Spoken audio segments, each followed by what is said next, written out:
भगवान के लिए हम हमेशा कहते रहे, हे प्रभु नयनहीन को राह दिखाओ, प्रभु पग पग ठोकर खाऊं। एक बार तो प्रभु हमारा हाथ पकड़ लो। हम इस संसार के अंदर इस भूल भुलैया में आ गए, हमें नजर नहीं आता हम कौन सा रास्ता पकड़े, क्या करें। तो बाबा आकर के स्वयं इस सृष्टि पर पधार करके हम बच्चों को सत्य ज्ञान देते हैं, क्योंकि संसार झूठा बन चुका है। क्या पहले से ही कहते हैं, झूठी माया झूठी काया झूठा सब संसार। तो सत्य कौन बताएगा? तो पिता परमात्मा ही केवल सत्य है, वो आकर के हमको सत्य ज्ञान देते हैं। और ज्ञान भी इतना सहज देते हैं। देखो आज स्कूलों में बच्चे पढ़ते हैं, कितने 15-15, 16 साल लग जाते पढ़ने में, और वो भी पढ़ाई पता नहीं उनको पूरी बुद्धि में बैठे या ना बैठे।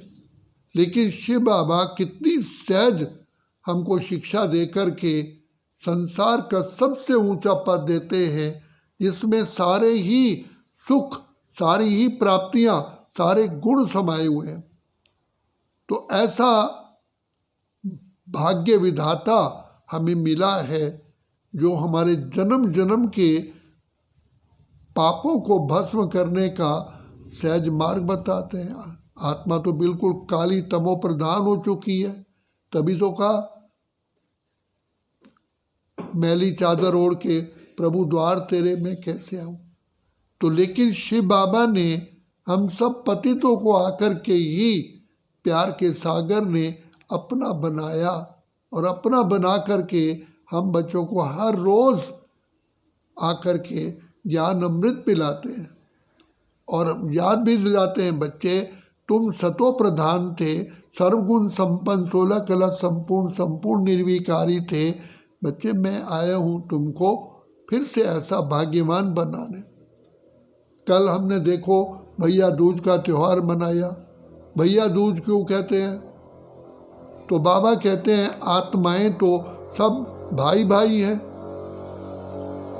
शरीर के हिसाब से भाई बहन होते हैं। तो बाबा आकर के हमें स्मृति दिलाते हैं, हे आत्मा तुम आत्मा हो, भाई हो, शरीर नहीं हो, तुम अजर अमर अविनाशी हो। तो ये जब तिलक तुम लगाते हो, स्मृति में रहते हो, तो इसी स्मृति से ही तुम अपने कर्म इंद्रियों के राजा बनते हो, स्वराज्य अधिकारी बनते हो। फिर तुम माया रावण पर जीत प्राप्त करते हो, फिर उसके बाद प्रकृति पर जीत प्राप्त करते हो, और फिर सारे विश्व पर राज्य करते हो।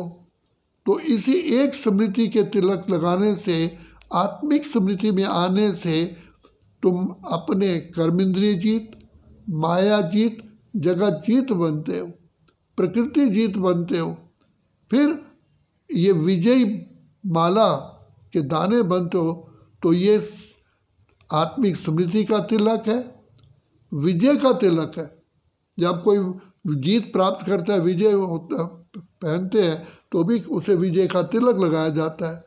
तो बाबा ने आकर के हमको आत्मिक स्मृति का तिलक लगाया, इससे हम कल्प कल्प के लिए विजयी बनते हैं।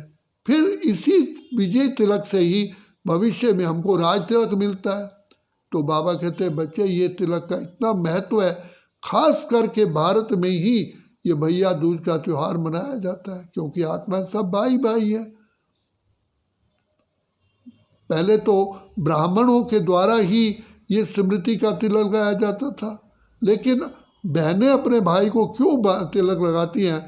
इसलिए कि परमात्मा आकर के भारत माताओं के द्वारा, शिव शक्तियों के द्वारा आत्मदीप जलाते हैं। तो इसलिए बहनों को निमित्त बनाया कि हर बहन अपने भाई को तिलक लगाती है। तो बाबा कहते हैं बच्चे ब्राह्मण और बहनें आत्मिक स्मृति का तिलक लगा करके विष्णु का राज्य भाग देने का रास्ता खोल देती है, सर्टिफिकेट मिल जाता है।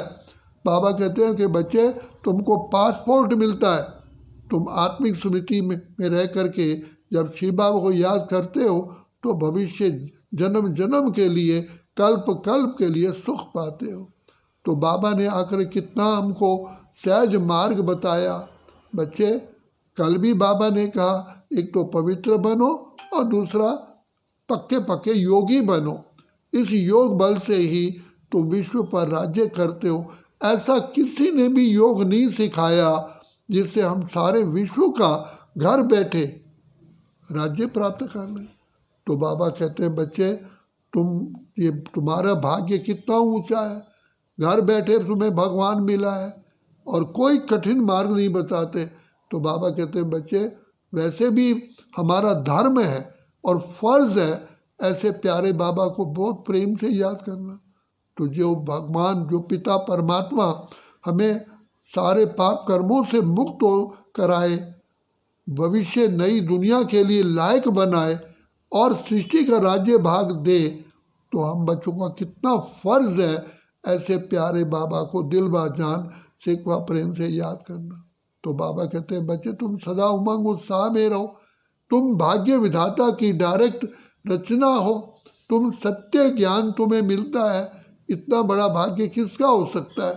तो ब्राह्मण हमेशा ही विजयी होता है, क्योंकि ब्राह्मण के पास हर शिक्षा प्राप्त होती है माया जीत, जगह जीत बनने की। तो बाबा कहते हैं तुम ब्राह्मण त्रिनेत्री, त्रिकालदर्शी, मास्टर सर्वशक्तिवान बनते हो, इसलिए बाबा हमको स्वदर्शन चक्रधारी, ब्राह्मण कुलभूषण हमको कह कर के पुकारते हैं। तो बच्चे, ये ब्राह्मणों के पास ही सारा सत्य ज्ञान होता है और ब्राह्मण ही सगाई और शादी कराते हैं, क्योंकि वास्तव में ब्राह्मण ही आत्माओं का बंधन श्री बाबा से मानते हैं, जिससे युग युगांतर के लिए माला माल बन जाते हैं। तो हम कितने भाग्यशाली हैं। इसलिए बाबा कहते हैं बच्चे, अपने भाग्य को सामने देखो, तुम कितने पद्मा पदम सौभाग्यशाली हो। बच्चे, हर श्वास श्वास बाबा को याद करो, जिससे कि तुम आनंद की, शांति की, सुख की लहरों में लहराओ। यही खुशी का एकमात्र तरीका है। अच्छा, ओम शांति।